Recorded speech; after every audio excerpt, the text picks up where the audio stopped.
What's going on, guys? I'm back with another video, and it's going to be the follow-up review to the 9503 gloves from Watson Gloves. Now, I've had these guys for a little bit more than a month now, I think it's been.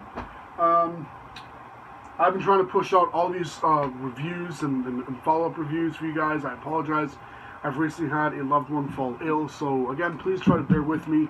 This next few months, I'm going to be like this pretty frequently. I'm trying my best, guys. That's all I'm gonna say. Getting into the nitty gritty, we're gonna start with the cons because there's really only two things that I don't like about the gloves. So we're gonna get into that.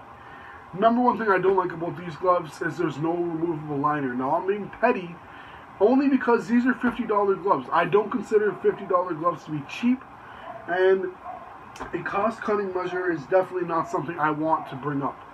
Although, I'm bringing it up because of the fact that I don't think any of their gloves have removable liners that are of this kind of style with a nylon and leather build. Now, granted, it's not an absolute must, but being that I'm coming from a pair of gloves that have removable liners, it just makes your life 10 times easier. Trying to think of an analogy here. It's kind of like trying to wash your feet. It's a really, really bad analogy, but imagine trying to wash your feet with your socks still being on. It's not the right way to do things. Now, granted, obviously that's a really bad analogy, I know, but that's the first thing I can think of. But, having a removable liner does two things. Number one, when your hands tend to sweat, which they will do a lot in these, is you can wash the liners separately and wash the exterior shells separately. A lot of the times when you have that ability to remove the liner, your hands will actually stay warmer. I've found personally that if, let's say, you want to, a lot of times you can actually replace the interior liners of the gloves. Now, that may be needed because for whatever reason the inside of your glove liners got wet and they just deformed or whatever. It's happened. That's the reason why some companies do provide replacement liners for their gloves. Now, granted, let me just turn this there. It is something that is not with these gloves, and I'm not going to say it's an absolute make or break kind of deal with these, but it is something to consider for the price. $50 Canadian plus tax. These are not cheap. Now, I don't mind spending extra money on gloves. I don't mind spending even if it was like $100. Okay, maybe at that, maybe not for work, but considering that these are work-oriented gloves, I would definitely recommend, if Watson Gloves were to make these again as a new model, to have an option, at least an option, for a removable liner. Now, the second thing that I don't like about these gloves has to be the way they've incorporated this band here. I personally find this to be useless, but it is actually a way that I keep both of my gloves intact. I'll use like a carabiner or something, and that's actually how I keep them so I don't lose them in my bag or something. They happen to fall out. As I've tried tying something like these two together, then I personally find that those are the best way to keep these together. I personally never really find myself ever touching this adjustment, which frankly I don't have humongous hands, so maybe that explains it. But being that these gloves are not difficult to put on otherwise, right here is where I feel a bit of a pressure point. This is really the only part that I might possibly struggle with, and that's it. Now, getting into the pros and the things that I do like. These keep your hands warm really well. They are waterproof gloves, so I can submerge these. I wouldn't obviously submerge them for a longer period of time if you don't have to. I really don't know what kind of work you'd be doing that you would need to submerge these gloves for more than like 10 seconds at most. I can't imagine what you'd be doing that you need to submerge them in water, period. But the whole point is you can if you need to. And the reason why I got these as a waterproof glove, the reason why I look for that is because, for one, being that this has a membrane, it's not water resistant, these will last longer. It's something that's an extra layer, an extra barrier between the outside elements and your hands, so moisture is there. Now that's kind of a downfall. Your hands tend to sweat. Again, getting back into the liner, it's not the best in terms of if you really have sweaty hands. I would recommend getting a polyester liner glove, which I'm definitely thinking of picking up. Now, when it comes to, the gloves' overall design, having this adjustable out cuff is what I'm going to call this, is absolutely, absolutely great.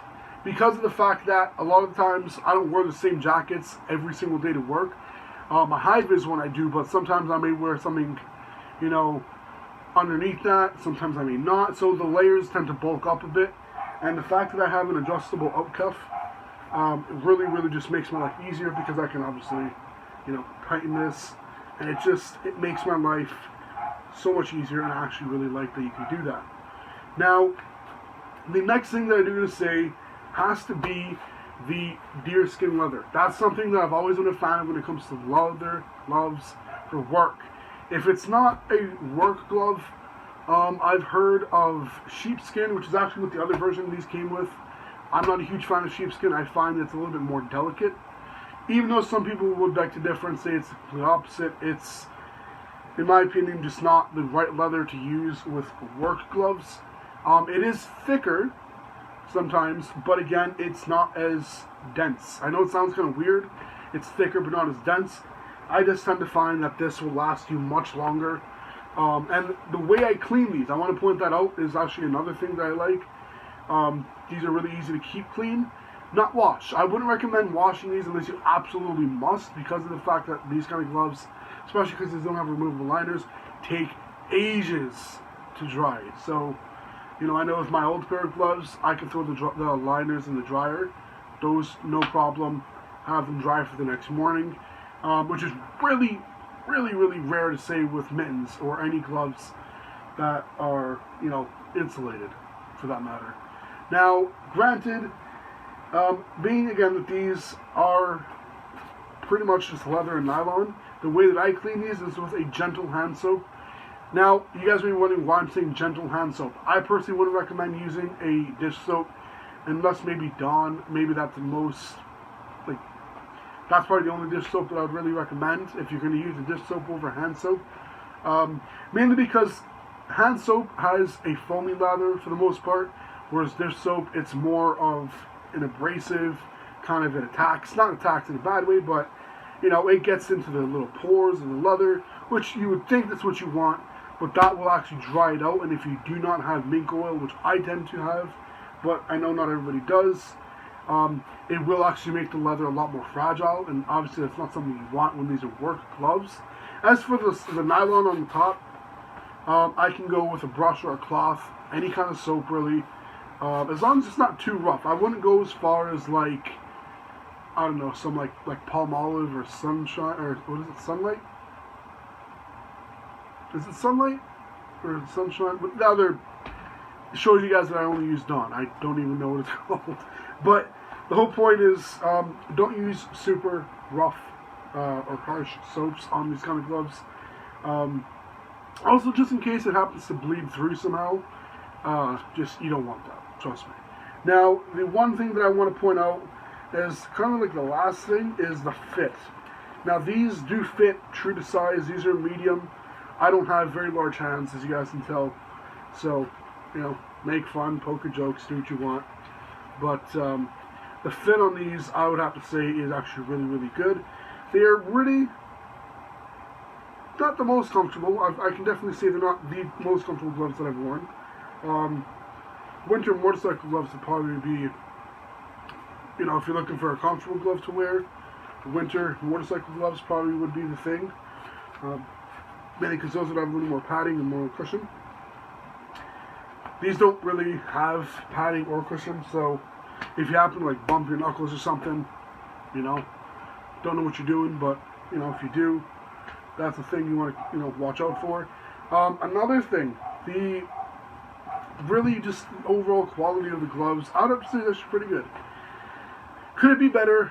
Yes. Now, out of 10, it's that time of the video. What would I give these out of 10? I'll give these a 7, simply because they don't have a removable liner. And that I would say about any winter glove that's work related specifically. Excuse me. A lot of times when you go to your work store, for workwear, you would want to look for a glove. And this is something that a lot of times, you kind of compromise. A lot of times the outside of the glove won't be waterproof. The liner's obviously not waterproof, it's insulated. So if it gets wet, it's kind of, useless. So I kind of understand why some people don't like gloves with removable liners, whereas these are waterproof. You don't really worry about the liners getting soaked from water from the outside. But again, it's just a nice thing to have in terms of if they do get wet, you can put these to dry, and within a few hours they'll be dry, which is really not something you can say about a lot of gloves. If there's anything else that I forgot to mention, I'll post it in the comments and pin it so you guys can see that. If you guys have any comments, down below in the comment section, obviously, is where you leave them. And until next time, I'll see you. I'm out.